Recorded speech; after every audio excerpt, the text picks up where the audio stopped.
سلام دوستان، امیدوارم که حالتون خوب باشه. امروز میخوام بهتون قارچ بلانچ آموزش بدم که باعث میشه هم قارچ رنگ خوبی داشته باشن، هم ظاهر و طعمشون حفظ بشه.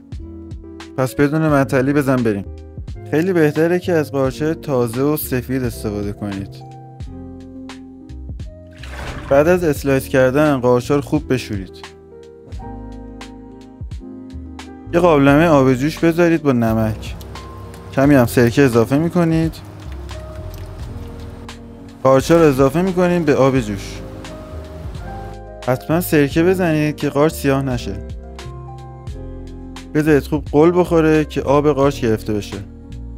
بعد از چند دقیقه میبینید که قارچ‌ها به این رنگ در میان و تقریبا آمادن. آموزش گوشت پول بیف هم براتون میخوام بذارم که خیلی اشتباهی بهش رسفی هم میگن. اگه علاقه‌مند به آشپزی هستی و دوست داری هر روز یه غذای جدید یاد بگیری، حتما این پلیلیست بالا رو ببین. خب دوستان، قارچ بلانچمون آماده است. از رو حرارت برمی‌داریم، میذاریمش کنار، بعد میریزیم توی ظرف جدا. هیچ وقت نذارید برای سرد شدن تو همون قابلمه بمونه، حتما یه ظرف جدا براش تهیه کنید. هیچ وقت هم سر تهش نکنید، قشنگ با حوصله بریزید توی ظرف جدا، آبش هم جدا جدا بریزید.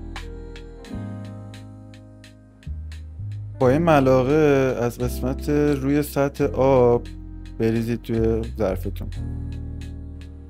اگه دوست داری علم و نکات آشپزی رو یاد بگیری، این پلیلیستی که میذارم بالا حتما ببینش، چون توش پر از نکات و علم آشپزیه.